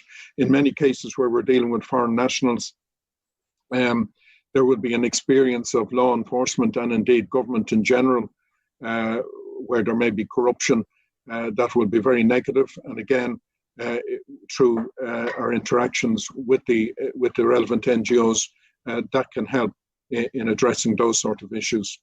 Okay. The legislation, the 2017 legislation that was introduced, and just maybe to remind people listening who wouldn't be aware of it, it specifically criminalised the purchase of sexual services with the intent of suppressing demand and with the intent of tackling the whole people trafficking issue in particular. Have you been, and I know we discussed this before and you mentioned there were evident difficulties. Has that legislation been useful? It is useful, and it is used, and it's not so much necessarily reflected in the extent of prosecutions, but more in when we are empowered to intervene in certain circumstances. It certainly acts as a disincentive for those who may otherwise who otherwise would have engaged in the purchase of service of a sexual nature. Of course, there is a knock-on effect then that a lot more of the sex industry happens in a different environment, behind closed doors, through escort services and that sort of environment. But the more legislation we have on the statute books to discourage the crime of this nature, the better equipped we are to reduce the amount of crime. And I know Judith was asking me about that detection rate that we discussed the other day, that unfortunately low at 4%, but discouraging this type of crime from occurring in the first instance is very important. And one statistic that I can give, because I will only give those that are available and today made available by the CSO, is a reduction in the extent of reported crime of a sexual nature, which is, I understand, down by 11.1%. Now, there can be a number of reasons for that, and it may be COVID related as well, but it is much more desirable for the crime not to occur in the first instance than to be putting huge resources into trying to detect it thereafter. And that goes across a wide range of criminal activity, including burglaries, where we have put huge resources into preventing them happening in the first instance, and they've reduced very considerably, rather than putting maybe considerably more resources into bringing down detection rates only slightly. A question in relation to organised crime. When the sexual offences legislation in relation to the purchase of sexual services was introduced, there was a lot of discussion and comparison with the drug trade. In terms of organised crime in this area, effectively the woman is the drug, is the product being traded. Has this legislation enabled you in the enforcement side of things to take action which has reduced that business in any sense, to put a desperate terminology on it? But in terms of the woman, or mostly women and sometimes girls and children, being the product of trafficking, has your capacity to enforce to the extent that you can through that legislation helped you to work against organised crime in that area? Yeah, there are investigations that are ongoing, led by the Garda National Protective Services Bureau, that in the very near future will come to fruition. And it is a feature of legislation of this nature that it takes some time. In the organised crime area dealing with drugs, the organised crime legislation has taken a number of years, to reap the benefits, because first of all, it takes some time for people to understand the nature of it. There is obviously a reluctance, maybe at times, to institute proceedings when other legislation has been used over a longer period of time. But there has been more use of organised crime legislation, I would suggest, in the last 12 months than there had been in a number of years prior to that. And I would suggest that also with the legislation you're referring to, you'll find that the benefit of that legislation will be accruing maybe even in the next few months and in the years to come, because some of the investigations commenced soon after it was enacted may only be coming to fruition now, where we're receiving directions from the DPP, where files may be with the DPP for a period of time after investigations that may have taken well over 12 months and maybe even 2 years in some instances. Thanks for that. I know we're running out slightly of time, but just maybe briefly, as much as we can, today to move on to the whole area of child sexual abuse. And again, that legislation provided for. Well, yeah, sorry to interrupt. I just want to come back just one more time. Sorry, on the rate figure. So I've had a chance now to view the figures that we provided. Yeah. So I just want to confirm again. We will follow up in writing, as I said. But just to be clear, that 4% detection rate, that's a 2020 figure for rapes that were reported within 2020 and have so far been detected. But just some other figures, and these are the figures that we did provide to you. So that the other set of figures in that report. Andrew, we'll come back to that presently. We're not going to leave that unaddressed. But can Valerie just finish her point, and then sorry to interrupt you, Andrew. Thanks, Andrew. But I think it's really important that we do come back to that. I think we also understand that rates and the actual operation of all that has improved as well. So we come back to that. Just on the child abuse, the inspectorate carried out a review of the progress made in implementing its recommendations in the area of child sexual abuse. Can you maybe give us an indication briefly today on the progress? I don't know which of you wants to answer that one, in terms of detecting child abuse. Valerie, it's very difficult to hear you. Yeah, I think she's asking for progress in relation to the inspectorate report. Report on child abuse. Yeah. Okay. Well, I think there were 126 recommendations in the report, 20 of which didn't relate to the Garda Síochána. And just briefly, we have marked 51 of them as completed. We have 18 that are ongoing, 11 where additional action is required, and 26 where some relating to IT issues and otherwise where really they haven't got off the ground to any significant extent. A lot of the or many of the recommendations are implemented through, again, the Division of Protective Service units being introduced, the nature of the training involved, and in particular the training relating to child sexual abuse. Also, interagency interaction, and particularly with TUSLA, that also features in relation to numerous recommendations. And aside from the initiative of the Garda National or the local protection units, we have the Garda National Protective Services unit, where there are now TUSLA staff embedded in that bureau. And also I jointly chair a meeting on a quarterly basis with the CEO of TUSLA, where we deal with many of the issues, particularly relating to the exchange of information between our organisations. And after a lot of discussion and a lot of issues of a legal nature that arose, I think we are close to agreeing an MOU with TUSLA in relation to some specific areas of data exchange. But meanwhile, there are in the building next to me, where the Protective Services Bureau is located, there are people who are in the employment of TUSLA based on a full-time basis on secondment in that bureau. And the interaction with TUSLA is reflected all the way down to the Divisional Protective Services units.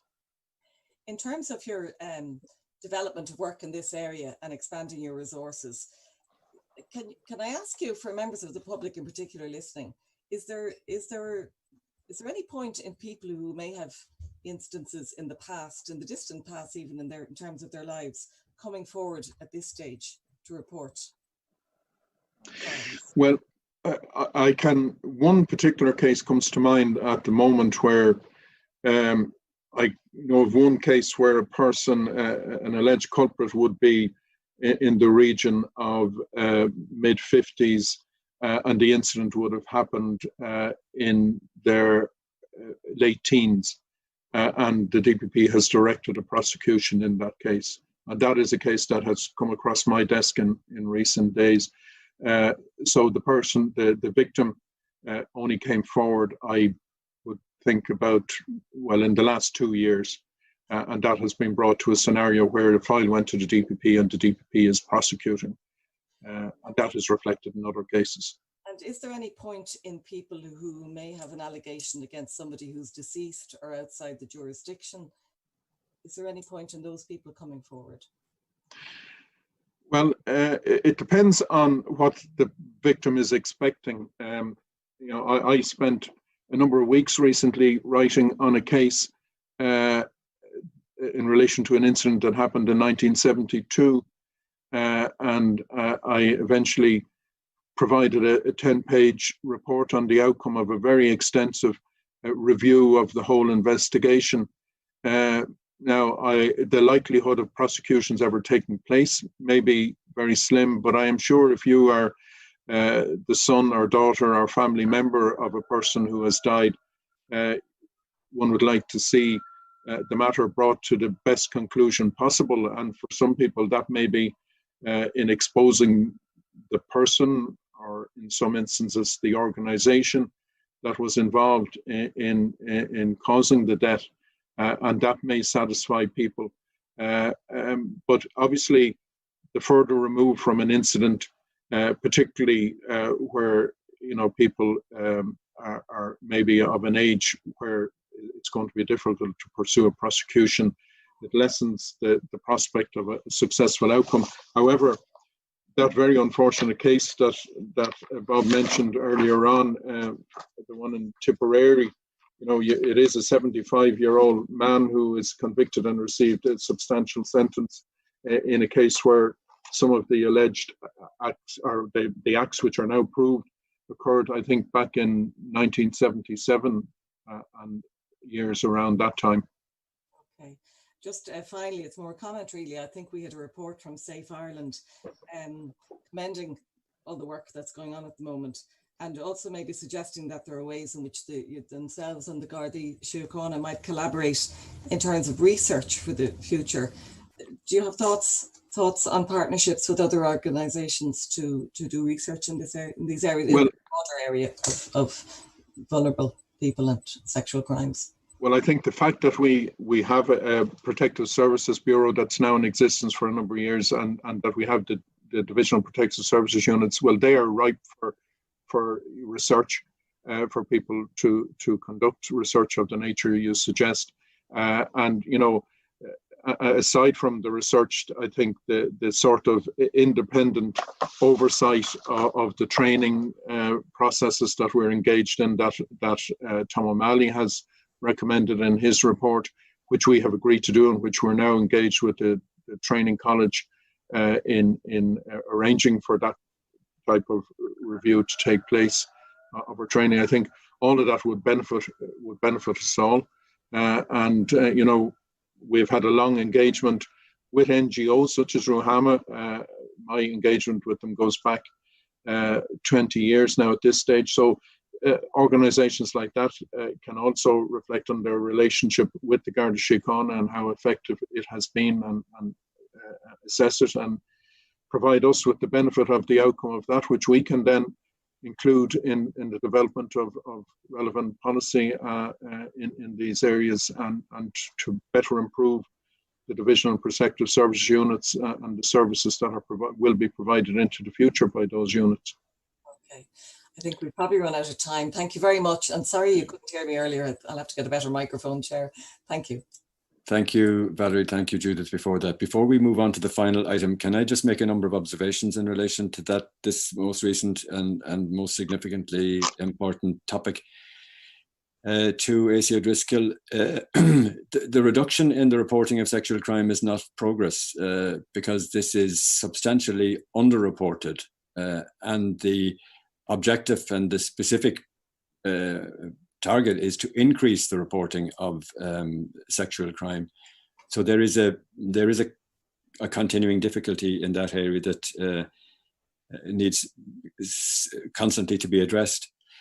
I want to welcome the Commissioner's statement of his, your statement, Commissioner, of your understanding of the reality that the Garda Síochána is not immune from the views or attitudes that are predominant in our society. No institution is, no body is immune from these or untouched by them. But I wonder about the confidence that can be reposed in the ability of the training program for incoming Gardaí to displace those attitudes because of the strength of their presence in the community generally and in the received wisdom of the community. But also, if one is to afford credence to there were media reports of a doctoral thesis prepared by a Garda member that surveyed attitudes to travellers, and the attitudes to travellers evinced by Garda members was uniformly negative. And I think that one needs to be cautious to assume that however good the training is, however good that formative 2-year period is, that it will entirely dispel attitudes that are so deeply embedded in society. And the third point I want to make is in relation to the question of detection data. This is not the time, certainly not with 5:25, to have a discussion on crime counting rules or on, but I think that we have to accept the fact that the data used by the Garda Síochána and presented by the Garda Síochána has to have some validity as a point of reference. And if the detection rate is identified as being 4%, that must mean something, because it must mean something to the readers within the Garda Síochána. If it's misleading, well, then maybe it shouldn't be included in this kind of internal report. And I recognize the point, of course, that if the detection rate is now calculated as being detections in respect of incidents reported in that year 12-month period, that may be challenging. But whatever way you slice or dice the figures, there has been a decline in detection rates. And unless there is some figure which gives a clear relationship of the timeline to which the reported detections relate, we're going to have this incomplete information. But the 2 points remain valid, it seems to me. One is that if a statistic is being presented in an internal report, a report that's intended for the substantive strategic information of senior leadership in the organization, some reliance must be capable of being placed on it. And secondly, by any standards, the detection rates have been declining. And that is the issue of concern. And I look forward to receiving more information, as was generously promised to us at the meeting on Monday week last, in relation to these figures, when we can perhaps discuss them again. And for the final item, to ask Pat Costello to speak about the Commissioner's monthly report. Thanks, Bob. Commissioner, thank you for your comprehensive monthly report, as always. I'm just going to make a few questions on the August report. First of all, acknowledge the successes. I think it's important for the general public to know that there are a lot of successes have been reported to us in the August report. Time won't permit us to go through them, but there are a lot of successes in the report which we wish to acknowledge. So a few questions, fairly short questions. First one on finances. On overtime, it's the first time I think in 5 years I've seen where you are on target or slightly under target on the budget for overtime. And if that is correct, I'm just wondering, will that carry forward to the 2-year end where you're either on budget or under budget for overtime? Hopefully, but it is a jeopardy because just of the increased presence that we're placing on the ground as areas move from level 2 to level 3. So Dublin and Donegal, we have a policing response, and that policing response is obviously one around keeping the public informed around the restrictions, but also then increasing our footprint around community policing. And there is cost to that, and some of that cost is borne actually within the overtime budget. And there's other pressures arising as well at the moment, various operational pressures that probably just too sensitive to go into in this forum, but there are other pressures as well. we are very mindful of where we are in the overall budget, but I know Joe would have some concerns just in terms of the end of year figure, and there are pressures, part of the pressure in respect of the COVID-19 and the ongoing supply of protective equipment, but that has been offset as well because there's many events haven't happened, and there have been savings elsewhere. So, but there's still pressure there, and you know, I'm not saying in late September we're home and dry. I don't think we are. We still have quite significant pressure to deal with in the last 3 months of the year. Okay, but at least we can acknowledge the progress made to this point in time. Yeah. And I know it's something you've been focused on and we've been asking you about, so we acknowledge that. The other point in the finances is when I noticed there is an underspend of in the capital budget of 25.9 million, you know, and one of the topics which we're very familiar with is the need for more investment in capital in our Garda Síochána, which we'll be talking about in future meetings. And I'm just wondering why is that happening, the underspend of almost 26 million in capital expenditure against budget? Well, capital expenditure slowed during the COVID 2 kilometre, 5 kilometre lockdown, and you'll recall then that building works, for instance, just completely stopped, and we had a number of very major programs ongoing. Perhaps if I looked at Joe, just give you some of the further detail on that. And that's just one of the regrettable things about this year for us, that we did lose time in some of those capital projects. Joe? Thanks, Commissioner. And as well as the large-scale capital projects like Military Road or Fitzgibbon Street, there are also less substantial works that were also delayed as a result, particularly of the inability of builders to get access to the sites.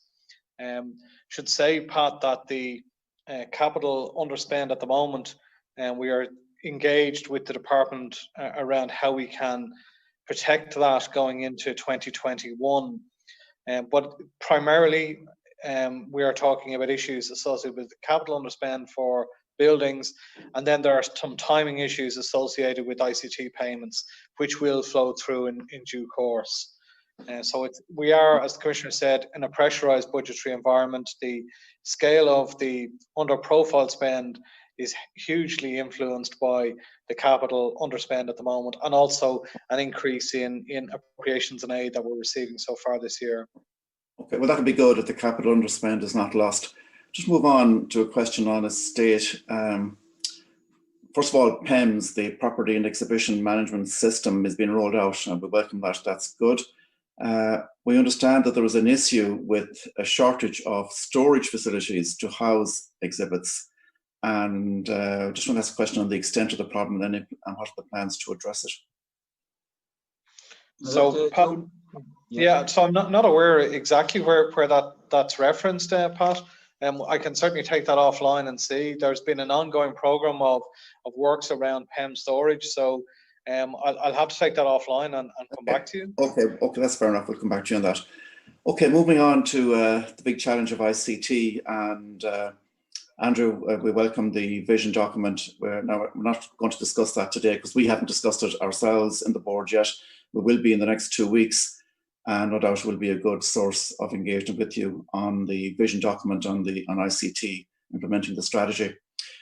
Just a question though, we understand that members have experienced problems accessing some of the ICT systems such as GISC and ECM, and like we all know the importance of having everybody on board in big ICT projects which are coming down the track in the future, we hope. We need all the support of the organisation in general, and a lot of individuals within the organisation in terms of doing specs and testing and so on. So I'm just wondering, is there a concern that the current issues for some members in accessing systems such as ECM and GISC, will that have an impact on the confidence within a Garda Síochána to deliver large scale projects in the future? Well, first of all, Pat, I'm not aware of any issues with access to GISC. GISC is an organisation, so but I'm not aware of any issues with access to GISC or underlying pulse system that GISC utilises. That's the only system that GISC uses. But if you have information on that, perhaps you could give it to me. But I'm pretty sure I would have heard about that. But that's what I've been told. We will come back to you on that then. Well, if you could give us the information on that, because I mean, I check in with GISC daily. There's been no outages in GISC. You know, and ECM certainly this year. Okay. ECM, there were performance issues during August. They've since been addressed. So the scalability, there were known scalability issues with ECM, and they've been addressed and released over the last few days. But I mean, that's you're talking about there one out of maybe 100 systems that we operate. So no, I don't think that that there's a confidence issue in our systems, and certainly wouldn't give cause for concern. One set of issues with one system wouldn't give concern about our ability to roll out these kind of systems. Okay, and we're going to have I would believe, extensive and intensive discussions in relation to the sure. document. And if you could pass on that information you have about GISC, because that's certainly I haven't heard about that. I don't think. Okay, well, fair enough. Maybe this one's for the Commissioner. The culture audit, which we've been talking about for some time, and there have been some discussions between staff and the Culture Office. And I suppose there are some concerns, perhaps, that the cultural audit may not be quite as extensive as the last one, particularly in a reduction in the number of focus groups. And so just wondering, is that true? Is that going to happen? Or is there a drop-off in enthusiasm within the organisation for a culture audit? And we all know, we've been talking about for a long time, the importance that the next culture audit must be able to measure progress made. And we hope progress has been made since the last culture audit. So I just want to get your reaction to that, please. Oh, well, we still remain committed to a cultural audit. I think one of the issues about the next cultural audit is how much we can use that information in a comparative sense with the first one. Other news in respect of just the cultural position of the organisation is we had a well-being survey in November of last year, and I just received the final results of that, and also then what an implementation plan might be about in respect to the recommendations of that. So we can share that also with the authority, because that actually does give a good insight into an element of the culture. I'm not saying it's as fulsome as the original cultural audit.